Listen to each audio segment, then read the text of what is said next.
The International Development Law Organization is an organization comprised of lawyers and others working to strengthen the role of the law in development. We're working both in developing countries and in countries in economic transition. And we have been in existence since 1983.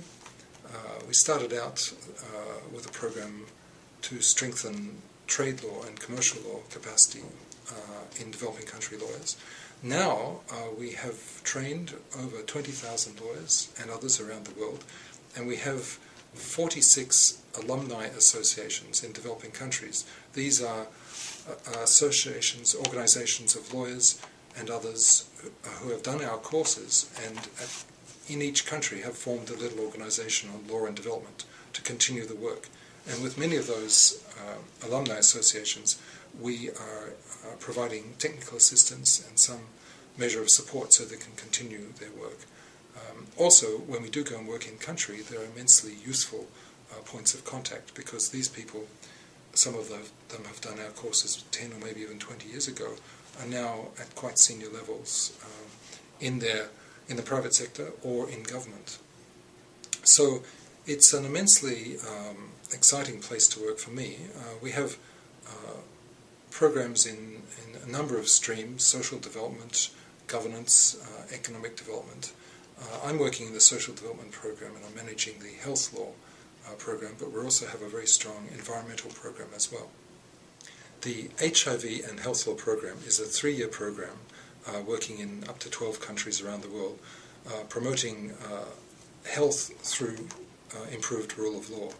The primary focus of the program has been on the HIV epidemic in developing countries, and more recently we're looking at other aspects of health and law, such as non-communicable diseases and public health law. The focus of the HIV component of the program is to improve legal services for people living with HIV and vulnerable populations, such as sex workers, drug users, men who have sex with men, prisoners, street children, and so on. And by improving legal services, we can ensure that these people have better access to HIV prevention information and better access to treatment, care and support. There are many legal issues around access to medicines and treatment for people living with HIV. One of the biggest barriers to accessing treatment is discrimination. Because people are afraid of discrimination when they're tested HIV positive, often they won't even go for a test. So if we can address the discrimination that they fear they face, then people will be more likely to access treatment. And so this means looking at strengthening the role of law in, say, for example, protecting people in the workplace from discrimination, making sure that the laws that exist are applied, or improving or strengthening the law if it doesn't yet cover HIV status. Another aspect concerns access to medicines. Intellectual property law, international intellectual property law, does provide for access to generic drugs, lower-cost drugs, in developing countries in many circumstances. But many developing countries are not yet aware of the flexibilities that they have to use these laws, such as they are. So we are very interested in strengthening their capacity in this area. Certainly, in many countries, there's a huge amount of discrimination against people living with HIV, and also people most vulnerable to HIV infection. So one of the first things we do is look at how we can address that discrimination.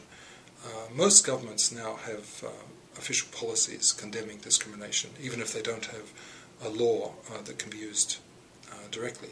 So immediately then we can work, for example, with the government department, because they're subject to their own government's rules and policies. In terms of working outside of government, if it's a large employer, there's obviously a lot of negative publicity potentially associated with discrimination. So lawyers can help negotiate, in that context, a good outcome for a client who may be HIV positive. They may not want to go back to the employment context, but they may be helped through some kind of compensation to find other opportunities. Many of the countries in which we work have a weak rule of law, and often we're asked, does this render the law less useful in response to, for example, the HIV epidemic? But in fact, even in countries with weak rules of law, we still can use the law to send a message about what behaviour is appropriate, for example, from employers in terms of discrimination. And certainly lawyers are extremely useful in negotiating the best outcome for their clients, even in a situation where the rule of law is weak. So definitely a client is going to be better off represented by a lawyer. Many, as everybody knows, many cases don't get to court anyway. They're negotiated and settled beforehand. So the fact that the courts themselves may be ineffective, corrupt, and inaccessible, in many cases it's not such a problem, or it's not the problem that you would imagine it is, because we find other ways of achieving a solution.